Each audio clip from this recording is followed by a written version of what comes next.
Pixel 6 is about a week away from being released, but with this latest leak, I feel like there's very little left to be unveiled by Google.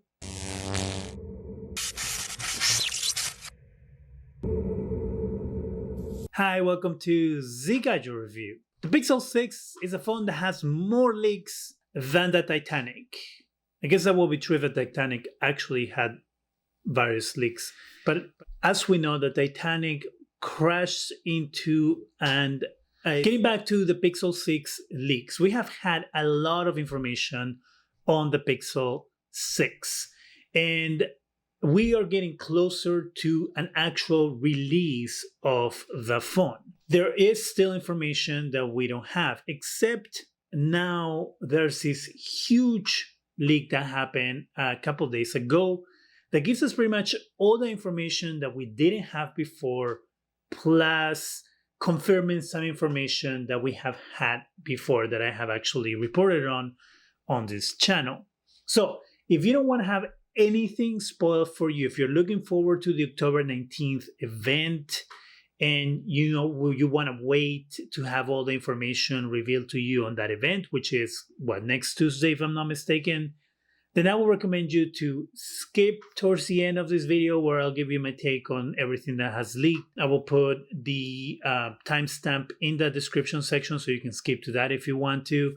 If you don't care about waiting for the information, then let's continue with the video. Let's get started with the new Pixel stand. So we have the Pixel stand 2nd gen. These leaks come from Brandon Lee via Twitter. And what we have here is a new form factor for the Pixel stand. This is a wireless charger that is going to work with both your phone and also your smartwatch.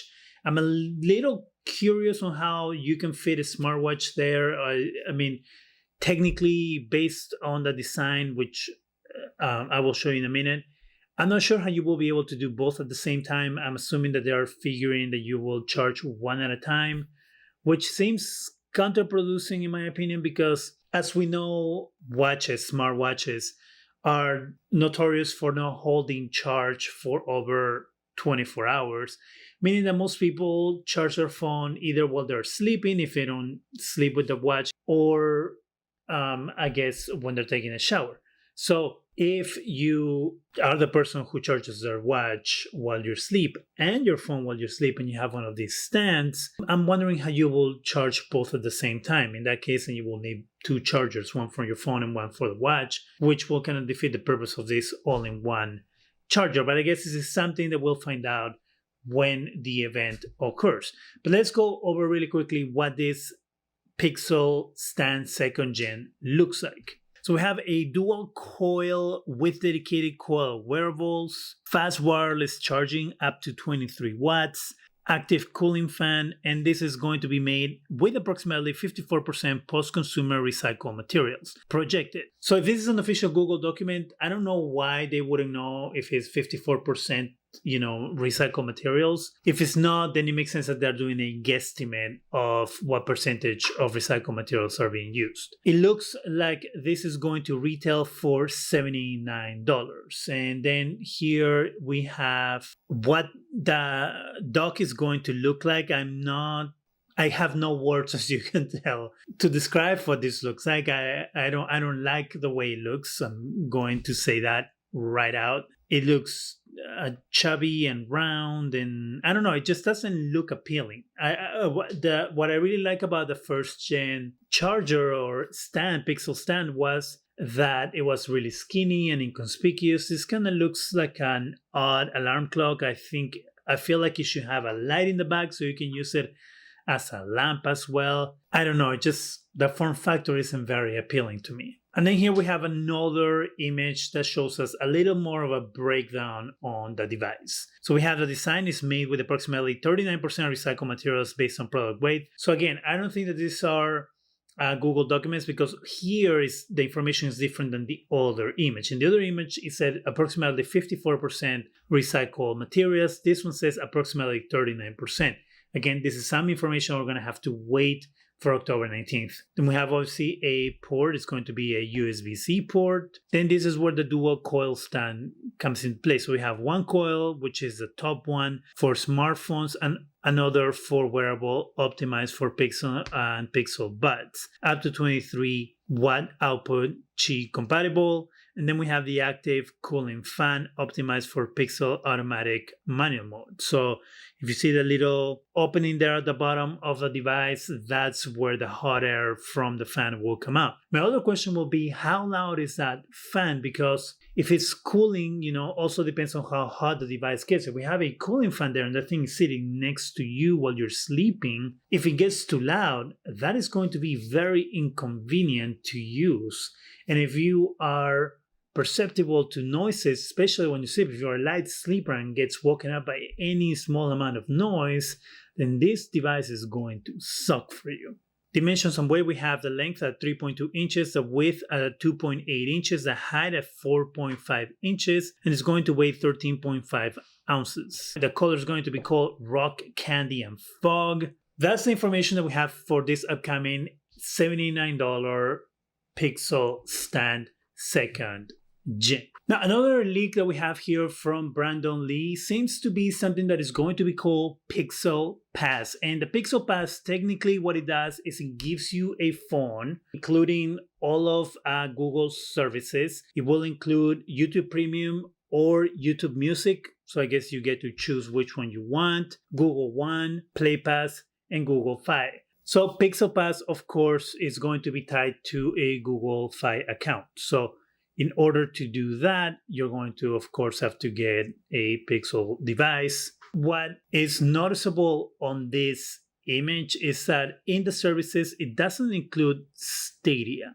And that, again, as I've said before, is a red flag. So if you are a Stadia user, this is another sign that Google isn't really going to pay much attention to Stadia, or that they're going to promote it as much as they should, because I will expect that a thing like this, like Pixel Pass, that obviously, as you can see, includes their most popular and used services, that Stadia will be included on this, but it isn't. So that is a little bit of a problem if you're a Stadia user.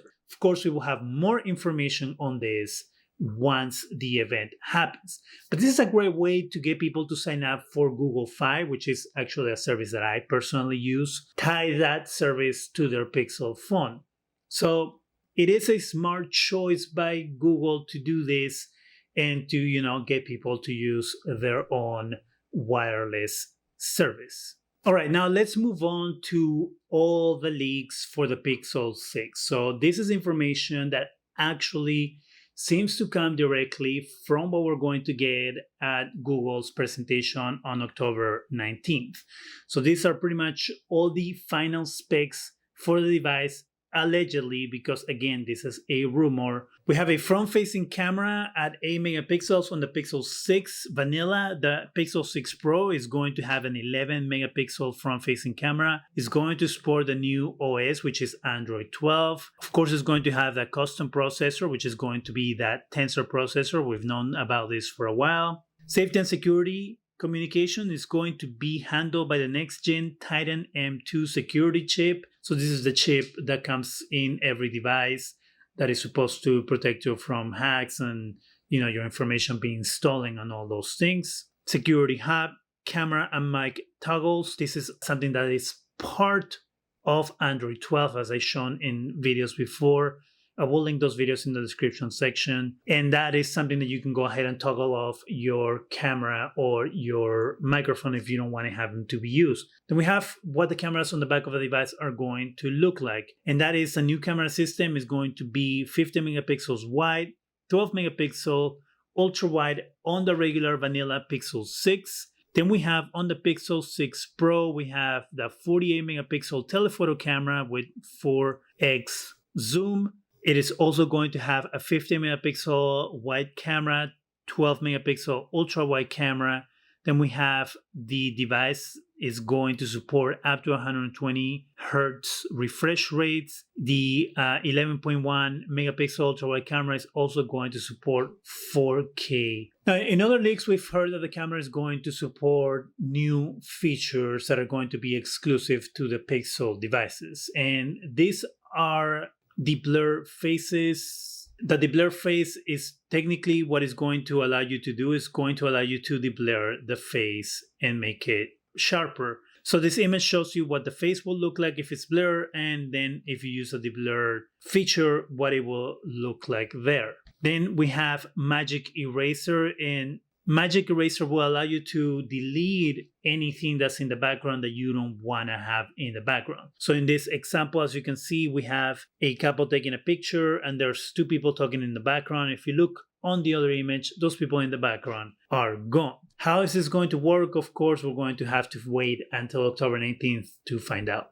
Another new feature is going to be motion mode. And motion mode is, I wouldn't say there's anything new and crazy that we have seen before. Technically what it does is it makes it so if there's something that's in motion in the background or in the front, that it will capture it so you can actually see it. The example they use here is this Ferris wheel that looks like it's going really, really fast. And of course, the phone was able to capture it in a way that you can see it and, adds stuff to the image. So those are some of the new features that you're going to be able to get or use with the new camera on the new Pixel 6 devices. The device will also ship with Gorilla Glass Victus and is going to be rated IP68, and that's for water and dust resistance. And then we have the storage options for the devices. So we have the Pixel 6 here says offers customers a high quality experience at great value, great features and advanced technology that can help with everyday life as marketing talk. It's all going to come in only one size. The memory for the US and the rest of the world is going to be 128 gigabytes and 256 gigabytes. And then we're going to get three different colors. They're going to be called Kinda Coral, Sort of Seafoam,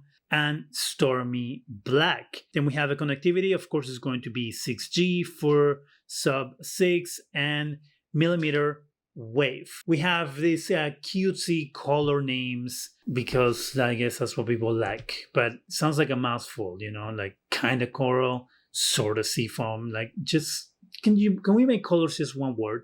Let's simplify this stupid color scheme names, please. For the Pixel 6 Pro, we have, again, here comes the marketing talk, our flagship device and Google's first pro-level phone for people who want a pro-level camera and performance. Seems like Google has been listening to some of Apple's presentations. Only one size. Again, there's only going to be one size of the Pixel 6 Pro. For memory sizes, we have different versions. We have for the US and Australia, 128 gigabytes, 256 gigabytes, 512 gigabytes. And then for the rest of the world, we only have two. We have 128 gigabytes and 256 gigabytes. And here we go with the color scheme naming that is so annoying again. Three colors are going to be sort of sunny, cloudy white, stormy black. Connectivity is going to be, again, 5G, sub-6, and millimeter wave connectivity.